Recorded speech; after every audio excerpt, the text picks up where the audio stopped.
নমস্কার দর্শক বন্ধুরা, কিক অফ নাওতে স্বাগত। আজকে বাংলার সন্তোষ ট্রফি দলের প্রাথমিক পর্যায়ে যে কোয়ালিফাই রাউন্ড তার শেষ ম্যাচ ছিল এবং সেই শেষ ম্যাচে বাংলা এবং বিহারের ম্যাচটি গোল শূন্যভাবে শেষ হলো। আজকে বাংলার প্রথম একাদশে 3টি পরিবর্তন করেছিলেন কোচ সঞ্জয় সেন।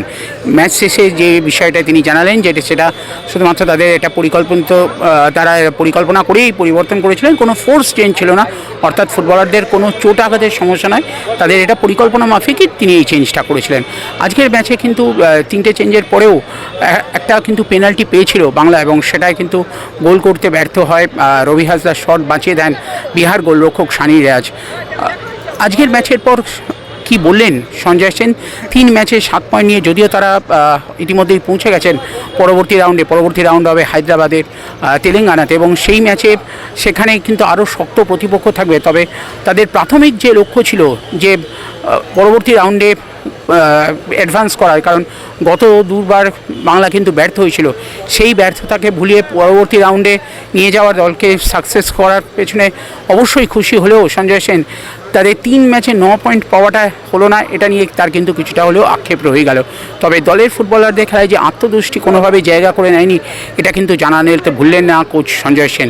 কী বললেন কোচ, চলুন শুনে নেওয়া যাক কিক অফ নাওয়ের পর্দায়। আর ভিডিওটি ভালো লাগলে অবশ্যই কিক অফ নাওকে লাইক, শেয়ার এবং সাবস্ক্রাইব করবেন। ব্যাপার হলো, আমরা টার্গেট দিয়েছিলাম 3টে ম্যাচ জেতার, সেটা ফুলফিল করতে পারিনি, সেটা একটা আমাদের কাছে আপসেট। এবং প্লেয়াররা ড্রেসিং রুমে, আমি এতক্ষণ ওদের সাথেই কথা বলছিলাম, যেন ওরা হেরে গেছে এরকম তারা বডি ল্যাঙ্গুয়েজ ওইভাবে বসে আছে। তো আমি আবার বলছি, আগের দিন যেরকম আমরা দেখেছিলাম যে টিমটা আমাদের কাছে হেরে গিয়ে সেই টিমটাই 5 গোল করেছে বিহারকে, এবং সেই বিহার আজকে আমাদের সাথে কঠিন লড়াই দিয়েছে এবং ইউপি আমাদের কাছে 7 গোল খেয়ে আজকে আবার ঝাড়খণ্ডকে হারিয়েছে। আমি জানি না তোমরা সারা ভারতবর্ষে অন্যান্য গ্রুপের খেলাগুলো কি রেজাল্ট হচ্ছে জানো না।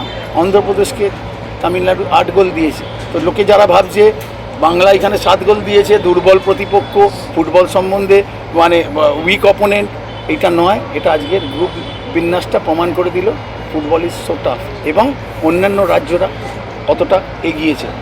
আমাদের টার্গেট ছিল আমরা 9 পয়েন্ট নিয়ে প্রতিপক্ষ যাব, সেটা আমরা ফুলফিল করতে পারিনি, কিন্তু ছেলেদেরকে হ্যাটস অফ, তারা লড়াই করেছি এবং আমরাও তো কিছুটা ট্যাকটিক্যাল খেলেছি। যে ওরা যখন 5টা ডিফেন্সে 1টা ফরওয়ার্ড রেখে, এবং আমি জানি তাদের কি প্লেয়ার, যেটা 7 নম্বর যে 3টে গোল করেছে তাকে নাবাবে, কোন সময় নাবাবে, আমাদের সব এই প্ল্যানগুলো ছিল যে যদি নাবায় লং বলে যায় কীভাবে করব। এবং আমার যেটা 90 মিনিটের খেলা আমি আবার দেখবো নিশ্চয়ই, সেই রকমভাবে সুযোগ, একটা স্ট্রে কয়েকটা পেয়েছিল, কিন্তু সেই রকমভাবে 90 মিনিটে সুযোগ তৈরি করতে পারিনি।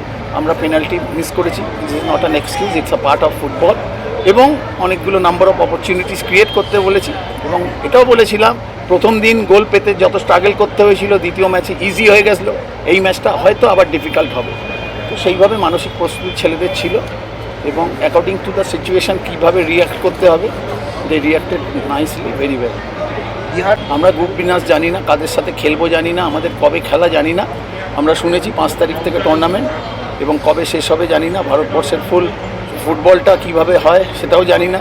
শুনেছি সিনথেটিক ট্র্যাকে খেলা হবে এবং 5 থেকে যদি 22 তারিখে গ্রুপ লিগের 12টা টিম খেলবে, গ্রুপ লিগ, তারপর কোয়ার্টার ফাইনাল, সেমিফাইনাল, ফাইনাল। তো এগুলো কী করে হবে সেটা জানি না, যতক্ষণ না আমরা জানছি সেইভাবে না। তবে আমরা 2-3 দিনের মধ্যে আমাদের ট্রেনিং, আমাদের যে প্রস্তুতি দ্বিতীয় নেক্সট পর্বের জন্য, সেটা আমরা যত শীঘ্র সম্ভব শুরু করে দেব। পজিটিভটা হলো ছেলেরা দুর্দান্ত লড়াই করেছে, তাদের গোল স্কোরিং এবিলিটি ভালো। আজকে গোল করতে পারেনি, ফুটবলে সবসময় গোল করা যায় না, তাহলে ম্যানচেস্টার সিটি পরপর 4টে ম্যাচ হারতো না। তো এইগুলো part and parcel of the football, but they show tremendous character throughout the 90 minutes. Okay, ব্যাপারটা হলো সবসময় তো একটা তো টার্গেট দেওয়া যায়, কিন্তু সবসময় ফুলফিল হয় না।